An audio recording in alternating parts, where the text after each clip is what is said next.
Good morning mga kababayan. Today is Friday mga kababayan, September 5. Magandang araw sa inyo mga kababayan, Luzon, Visayas at Mindanao. Dito naman tayo, magkita-kita na naman tayo mga kababayan. Magpintuan tayo ng sandali mga kababayan. Pintuan muna tayo, wag na muna tayo doon sa mga flood control kasi grabe talaga ang ginawa ng mga politiko sa flood control mga kababayan. Trilyones ang inubos mga kababayan sa mga insertions, sa mga politikong ganid sa kayamanan, mga politikong ganid mga kababayan. Sana ito si Presidente PBBM ay kung sino man ang nasa likod niyan, Mr. President, kasuhan mo nyo na, ikulong nyo na. Kung yan ba'y kamag-anak mo, yan ba'y mga kaibigan mo, kasuhan mo na Mr. President. Pakita mo yung bangis mo, mahal na Pangulo, kasi parang inaabuso ka ng mga Mr. President. Kawawa ang bayan natin. Sana ipagpatuloy mo ang pagpa-imbestiga, yung pag-create ng anti-corruption mga Mr. President. Sana gawin nyo na yaong agad mga Mr. President. Huwag yung katulad kay Escudero na pinapatagal-tagal pa ang hearing sa impeachment ni Sara Lustay.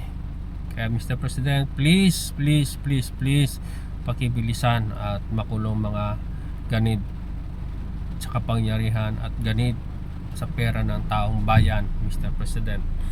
Siya nga pala mga kababayan, ay pag-usapan pala natin ito ang PNR doon sa Bicol mga kababayan. Ay maganda ang serbisyo ng PNR mga kababayan. Ito pakinggan natin mga kababayan. At ngayon medyo maulan dito mga kababayan. Ayan, maulan-ulan. Dito tayo ngayon nakatambay sa Petron sa may Sabarte mga kababayan. So ito pakinggan nyo mga kababayan. Ayan, yan. Ito ang mga hatagang matagal nang inaasam ng mga mananakay, mga empleyado man o estudyante, mga Bicolano at ng bawat Pilipino. Sa Bicol pa lang yan mga kababayan. Dito sa ahensya ng Philippine National Railways, nagsisimula ang pagtakbo ng mga plano, pagtugon sa mga direktiba ni Pangulong Ferdinand Marcos at DOTR Secretary Vince Dizon at pagbibigay prioridad ng PNR sa mga commuter. Pero bago ang lahat ng yan, balikan muna natin kung paano at bakit nga ba nahinto ang biyahe ng tren sa Bicol Region. Main reason na bakit natigil ang Bicol operation is, of course, alam naman natin kung gaano kaluma na ang ating railway lines. Since 1930s yan, yung mga infrastructure, yung mga rails natin dyan, yung mga train, hindi siya nag-undergo into tinatawag nating life cycle maintenance. Ang mga infrastructure natin nagkaroon ng mga area kung saan maraming naapektuhan na dahil sa mga inlang nagdaan na mga bagyo. So, na-discontinued yung mga yon. Ilang dekada na rin ang lumipas mula nang huling umarangkada ang tren sa rehiyon. Dumaan ito sa maraming pagsubok. Nasira ang mga riles, nalubog sa baha ang ilang bahagi ng linya at hindi na naibalik ang operasyon matapos ang mga bagyo. Pero ngayon, may pag-asa na. Sa pamumuno ni Engineer Giovanni Miranda ng PNR, unti-unti nang binubuhay ang serbisyo ng tren sa Bicol. Isa-isang inaayos ang mga sirang infrastruktura, tulay at riles. Malaking tulong sa mamamayan sa Bicol mga kababayan.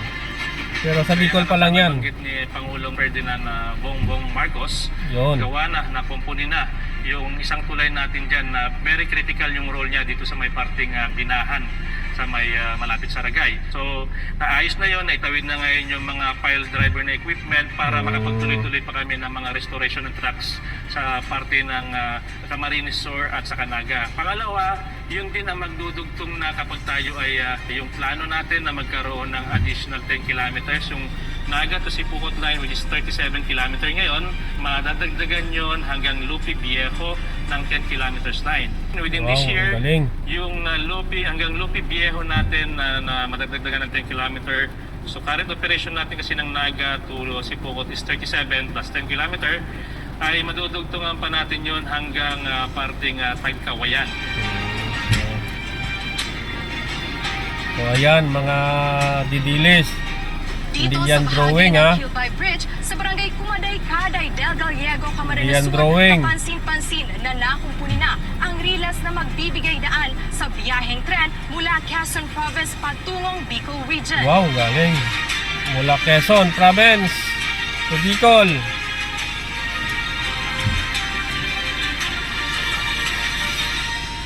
The current Bicol Express natin, which is kaya hindi lang siya naging express ngayon dahil tatlong segment siya nag-ooperate, yung Legazpi Naga, Naga Sipocot, at saka yung Lucena Tucalamba. Oh, So wow. we plan to complete the entire 422 kilometers line within next year. Target namin yan by last quarter next year.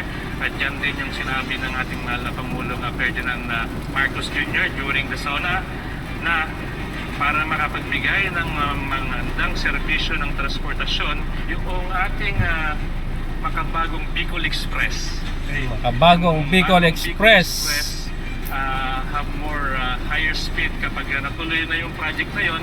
Nasa kasalukuyan kasi yung South Long Haul na tinatawag natin project ay nasa pre-implementation stage pa lang tayo yan.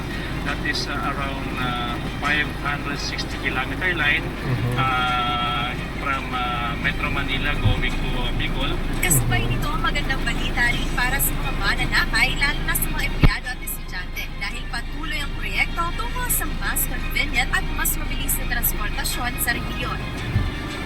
Sa Bicol natin, operation, meron tayong dalawang tren na bumabiyahe doon. Isa dito sa biyahe ng Naga sa Legazpi. Biyahe niya mula Legazpi going to Naga sa umaga 4:30 in the AM. Nadadaan ng Iriga, Baaw, Pili. Yan yung mga major station na dadaanan na from Legazpi. Ganon din yung Naga to Sipocot.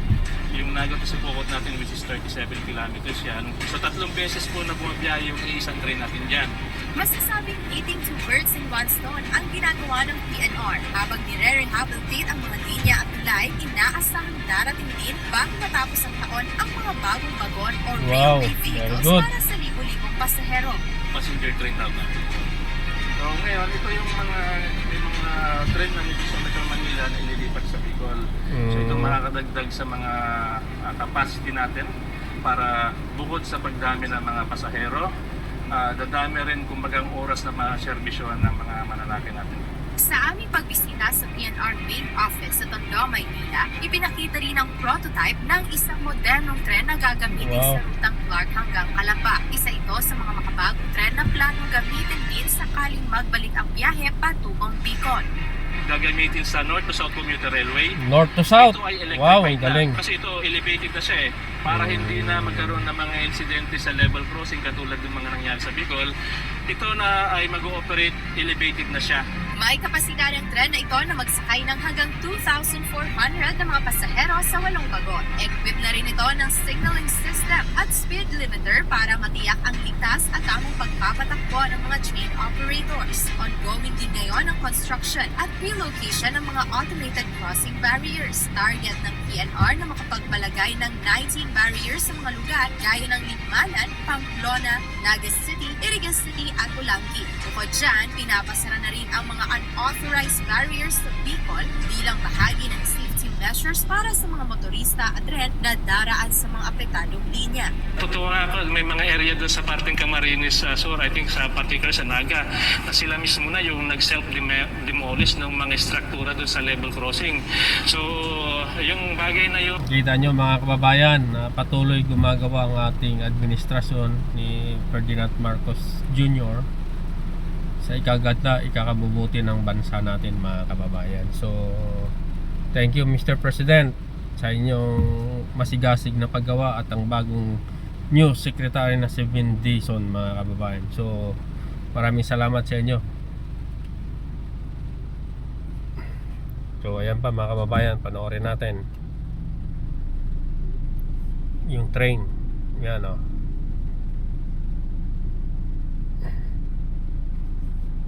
Medyo mahina lang signal ko mga kababayan, ayaw pa tumakbo. Mahina ang signal ko mga kababayan, ayaw tumakbo ng train. Ayan na mga kababayan, tumakbo na si train. Yan o.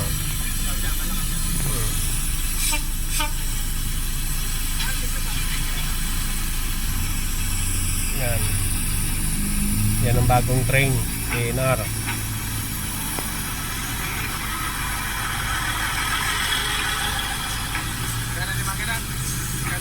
Haba mga kababayan.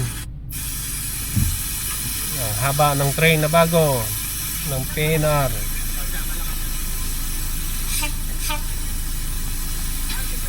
So maraming commuters ang matutulungan sa Bicol saka sa Quezon Province mga kababayan. Ang haba niyan mga kababayan, ang haba.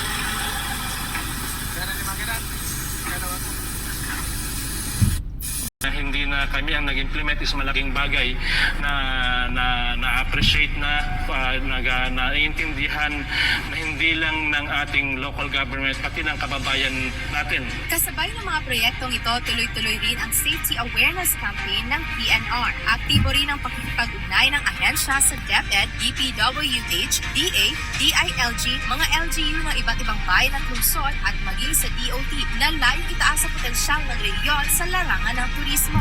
Target namin dyan sa intercooperation hindi lang po salita at pakikipagdialogo sa kanila, kundi mailagay po namin sa isang tinatawag na MOA, Memorandum of Agreement. At kung patungkol sa oportunidad at pag-unlad ang pag-uusapan, hindi rin nalalayo ang isinusulong na Bullet Train Project sa Bicol. Matapos maging usap-usapan online, tanong ng marami, suportado ba ito ng PNR? Sa ngayon, bukas ang ahensya sa mga makabagong ideya at teknolohiya. Patuloy nilang pinag-aaralan ang mga posibleng solusyon para mas mapabilis at mapaganda pa ang biyahe ng tren sa bansa. Bullet train or high-speed train at suportado po yan ng administrasyon ng DOTR. Ganon din po ang PNR dahil naniniwala kami na kapag yung mga project na yan ay ma-implement, marami sa kababayan natin sa parting south, hindi lang sa commuting ang may tutulong sa kanila yan, kundi pati na rin sa kanilang economic side. Malaki-laki lang po yung amount niyan.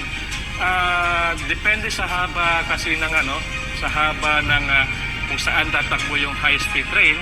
Sa huli, tiniyak ni Engineer Miranda sa ngalan ng buong pamunuan ng PNR na pagbubutihin pa nila ang operasyon at serbisyo ng kanilang tanggapan. Kasabay nito ang pasasalamat sa suporta ng pamahalaan at ang panawagan na maituloy ang kinakailangang pondo para sa rehabilitasyon ng mga linya. Kasama ng aming pamunuan sa Philippine National Railway, kami po ay may layunin na magbigay ng murang serbisyong sa transportasyon, hindi lang po sa sektor ng riles, kundi kaya namin mag-cater din kasi ng road at saka water transport ay ginagawa ang anumang pamamaraan para makapagbigay kami ng serbisyong mas safe, reliable, interconnected na transportation, and of course still low fare para po mas affordable sa ating mga kababayang mananakay, lalo-lalo po sa tagapangkilik po ng Philippine National Railways. Sa takbo ng buhay, nagsusumikap din ang PNR na muling ibalik ang busina para sa mga malalakad. Kaya lagi nating tatandaan, stop, look, and listen. So ayan mga kababayan, pero dito sa parting norte mga kababayan na PNR ay ginagawa na rin mga kababayan doon sa Clark. At doon sa may Valenzuela ay elevated po siya mga kababayan. So sa ngayon, operational lang ang PNR sa Quezon Province hanggang Bicol mga kababayan. So pagpatapos po lahat yan, siguro sasakay din ako, susubukan ko mula Clark hanggang Bicol mga kababayan. I'm excited na rin mga kababayan na matapos itong project bago matapos ang termino ni TBB mga kababayan. O siya, sige mga kababayan, ingat-ingat po kayo. Maulan ngayong araw mga kababayan sa Luzon, Visayas at Mindanao at sa Amerika, sa buong Asia at sa Europa. Magandang araw sa inyo mga kababayan. Ingat-ingat po tayo mga kababayan. God bless us all. O siya, sige, please like and share and comment down below mga kababayan. And don't forget to subscribe. Maraming salamat. Bye-bye.